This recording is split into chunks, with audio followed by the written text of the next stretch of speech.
What's up, YouTube? My name's RLD Hot Tamale, and I'm here on the Halo Forge Epidemic, and today I'm here to show you a Halo 4 tutorial. Today we're going to be looking at boobs. Sorry, what? Oh, booby traps. Sorry about that. And or pressure plates, depending on how you look at it. So you can make these into doors that open, stuff that kills you, kill balls that will randomly roll out of ceilings, floors that will, drop anything that you heart desire. You can make with this technique. So this is kind of a more advanced sort of forge. So just to let you all know that not everybody should be putting this into every single one of their maps. Something that you want to make sure that it flows with the map. It makes sense to be on the map. It's not just random.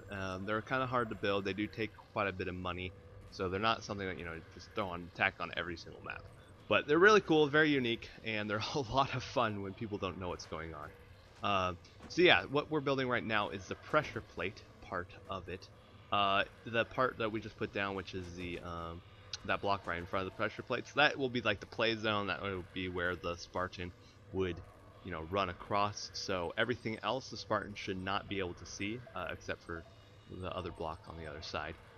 So yeah, these two larger blocked 4x4s will be where the Spartans get to run around. They can touch the pressure plates, they can jump over the pressure plates, they can smell the pressure plates, whatever they want to do, they can do it with the pressure plates. I'm gonna freaking develop a list saying this. Anyways, so yeah, we're gonna, make sure that it's nice and cozy in there, so it makes sense to run over it and you don't like have a bump or whatever. I mean, it's alright if there's a little bit of a bump, but you want to make sure that it's at least the right plane. Without fine editing, that is kind of harder, but we're not gonna talk about that. So yeah, this is where the kill box of doom and death and despair will sit. So that is the official name, I believe, patented. So yeah, that's where it will sit, and just pretend that if you touch the pressure plate, it will kill you. So that's what you're gonna pretend at the moment. We're gonna go ahead and put down a block. This is you would want one of these kind of on both sides to keep it nice and snug. But for demonstration purposes, we're not gonna put one on the other side. Also, you have to have a way for the pressure plate to. Well, I'll explain it. Anyways, this will be the death wall that you're being smashed into. So we gotta put that there, make sure that's fine and dandy. Alright, we're gonna go and put down the crate. Crate larges seem to be movable. It has to be movable objects. Some objects that if an explosion goes off or if you run into them with a block, they move around. Objects, for some reason, certain objects in the crate zone do not do this. I think a crate small doesn't. For some reason, it won't move if you move it around. It just sits there, so it's more of a static object. It's very weird, but kind of cool. So we need a roof. Make sure that it doesn't fly around, which is good. Alright, so now we're going to go into the pallet section, I believe. Yep, there we go. So we're going to pallets. Also, I'm just going to give a shout out to Psychoduck for helping me make this video. Thank you very much, man.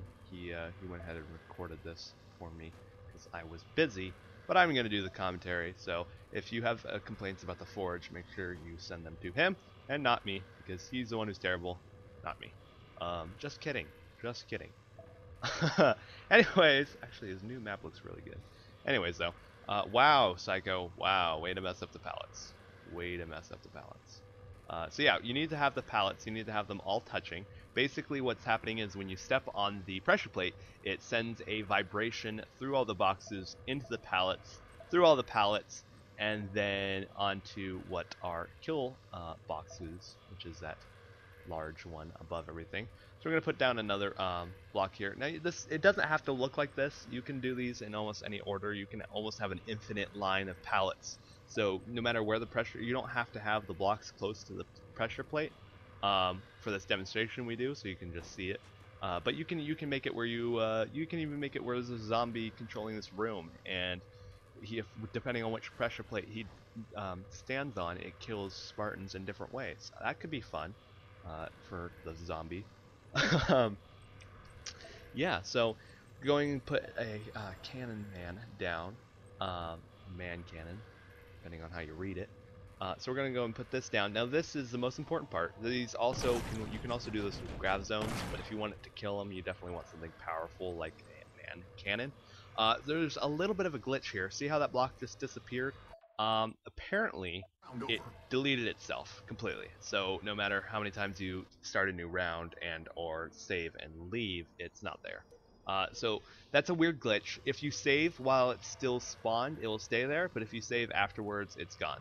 Uh, so it's a very weird glitch. So how we decided to fix this was we're going to go ahead and give ourselves a good amount of time to spawn another one, and then we're going to start a new round again, and we're going to put that crate back there, and then when it spawns on it, the trap is set. So think of it like you're pulling back a mouse trap, and you're putting that little small wire to keep the trap set. When that trap is set, it is live and dangerous. So stepping on the pressure plates or any part of it, or any part of the little train of pallets or whatever, that will also set it off. So you do want to keep that kind of hidden. You don't want that to be a visible thing, because people can jump over there and set off the trap in ways you don't want it to be set off. We're going to go ahead and make the min count too, so we instantly get our grab lift back. Change the spawn time back to 19. You definitely want it on 19, because if it's not, when you start a new round, it gives you like 10 seconds of looking at a screen time, like right here. Woo, screen time. So you want to make sure that you put it like around 19, so it spawns afterwards. That's the most important part, is the man cannon has to spawn after the game starts. So man cannon spawn, and let's go and test it out. Boom, dead, done diddly doodad. He is out cold. I don't know any other ways to say it. So this is something I built. This is just another demonstration how it could look if you put walls all around it. So it's kind of less inconspicuous, or it's less obvious here, more inconspicuous. So that's my friend Xavier Omega. Shout out to him. So I'm gonna go ahead and jump over it. See, nothing goes off when you jump over the pressure plates. Xavier Omega has no idea what's going on. Dead. It's actually a lot of fun. So this is what it would be like in a racing version of it. So the idea I tried doing here was, if you drive past this, it will close, and then you're the only one who gets a shortcut. But how I kind of screwed it up. I needed to make the pressure plates further away from the actual box. So, but what I accidentally did was make this, where boom, dead, which you could make that too. You can make it where, hey, if you want to try to take this shortcut that is considered cheating, nope, you're dead. So you could do that too.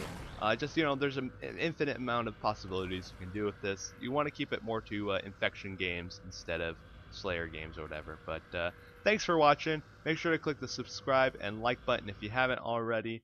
My name's RLD Hot Tamale, and talk to you later.